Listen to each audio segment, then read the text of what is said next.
We're going to bring you back to a story that we covered at the time, but whose significance we didn't fully understand then. And it's definitely worth revisiting.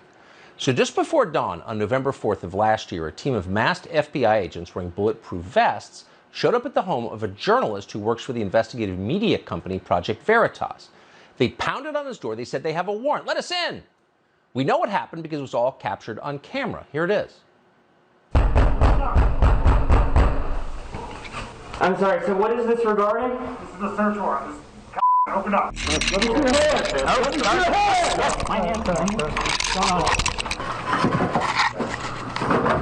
So there's another team coming up? Yeah. So maybe we'll split up to like areas of the house. Let me see your hands. Let me see your hands. It was serious. They had weapons. They barged in. They went through the whole place. They tore the journalist's home apart. There's another team coming, they said. And they were right. 2 days later, feds hit the home of Project Veritas founder James O'Keefe in Westchester County. So why were the FBI coming to the homes of employees at Project Veritas? What did they do? Were they involved in a human smuggling ring? Were they bringing fentanyl in from China and killing more Americans? No.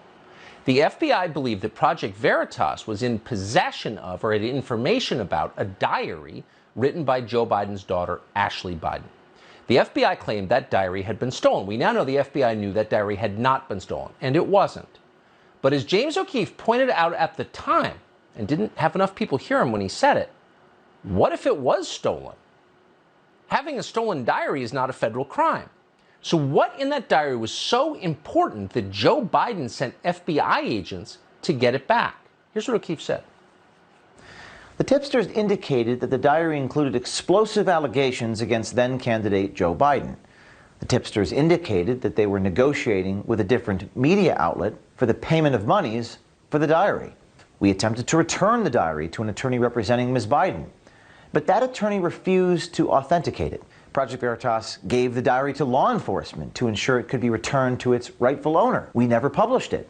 Now, Ms. Biden's father's Department of Justice, specifically the United States Attorney's Office for the Southern District of New York, appears to be investigating the situation, claiming the diary was stolen. We don't know if it was, but it begs the question.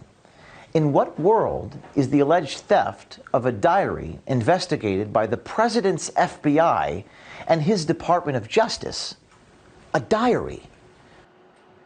So everyone in American media hates James O'Keefe because he covers them. So they ignored this story and they never answered the question. But the question hangs in the air, and it's a real one, and we're quoting. In what world is the alleged theft of a diary investigated by the FBI? Why were they doing this? Well, the answer lies in what's in the diary. And now we know what's in the diary, thanks to a new piece in the Daily News, which has a copy of the diary. Josh Boswell is a reporter there at the Daily Mail. He broke this story, and he joins us with the answer. Hi, Tucker. Josh, thanks so much for coming on. What is this about? So we've looked at the diary.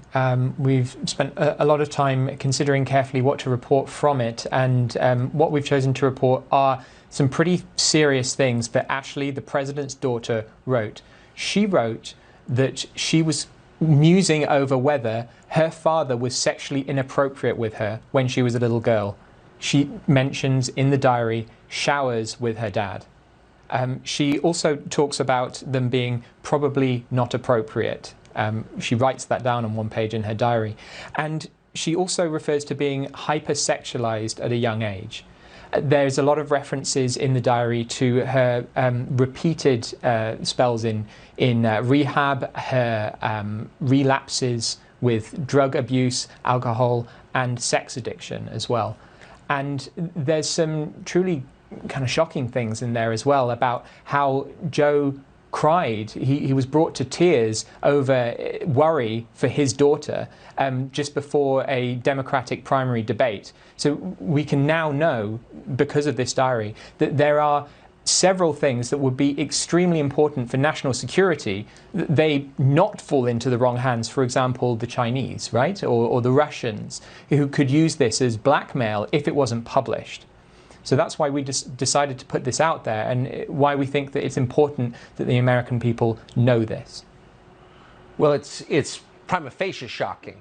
I mean, fathers don't shower with their daughters at an age at which they remember it, of course.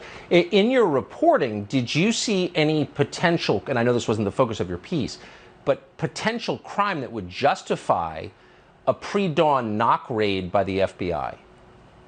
Yeah, this was an area that we covered in our reporting. We really wanted to find out, how did the diary get from where it was to to being published online. And it was left by Ashley in a house that she stayed in for a while after she came out of rehab. And then the next person who came to that house found the diary under the bed. And they're not actually being investigated by the FBI for stealing it. They're being investigated for selling it. So I don't know if that justifies a dawn raid on the people who got hold of the diary, who bought it from them. But the person who found it, she is being investigated for selling it. That's the alleged crime that the FBI are looking into. Yeah, which is not a federal crime. Josh Boswell of the Daily Mail. Great to see you tonight. Thank you so much. Thank you. So we're going to recap a lot of what you just heard. This has been out there for a while. It should have been the focus of a lot more attention than it has been. We hope to change that. So here, once again, are the words from Ashley Biden's diary. Quote, "I have always been boy crazy," she wrote, "hypersexualized at a young age. I remember somewhat being sexualized with a family member. I remember having sex with friends at a young age. Showers with my dad, probably not appropriate." So Ashley Biden wrote this in the context of her struggle with sexual compulsiveness in later life. And she attributes those compulsions to the fact that her father took showers with her in a way that was, quote, not appropriate. Now, we have no reason to doubt that what she wrote is true. She did not write this for public consumption. She wrote it in a diary that, as you just heard, she accidentally left behind in a halfway house in Palm Beach, Florida in June of 2020, during the presidential race. The woman who took the room that she left, a single mother, found that diary under the bed. Now, if you are the father of daughters, ask yourself, is there any explanation for that behavior that is justifiable? And there's not. It's sick and it's horrifying. Now, Ashley Biden doesn't say how old she was at the time she showered with her father, but obviously she was old enough to remember doing it. And by the way, little kids don't take showers, they take baths. Inappropriate showering with your own daughter? If that's not child molestation, it is definitely close enough to justify a police visit. But the police have not visited Joe Biden. They're not investigating this. Instead, the FBI is breaking into the homes of journalists who brought it to public attention. And now, according to the Daily Mail, again, you just heard this, the feds are investigating a woman called Amy Harris, who had the misfortune of finding the diary. To be clear, none of these people committed crimes, certainly not federal crimes, and yet they are being harassed and tormented by federal law enforcement because they embarrassed Joe Biden and spilled very dark secrets to the world. And the effect is to intimidate everybody else in the media out of covering it. And that's why you're not seeing media coverage about this anywhere. It's enough to make you reassess stories that you have read about Joe Biden in the past that we probably didn't take seriously enough. But in light of this, we take them very seriously. In the run-up to the last presidential election, several media outlets did run stories, and they included videos and photographs and first-hand testimonials that documented Joe Biden's habit of touching young women, often in ways that made them visibly uncomfortable. A lot of people laughed this off. It doesn't seem quite as funny now. You're seeing a small selection of those pictures on your screen right now. In a particularly creepy picture from 2015, Joe Biden leans in uncomfortably close to the daughter of Senator Chris Coons of Delaware during a signing-in ceremony.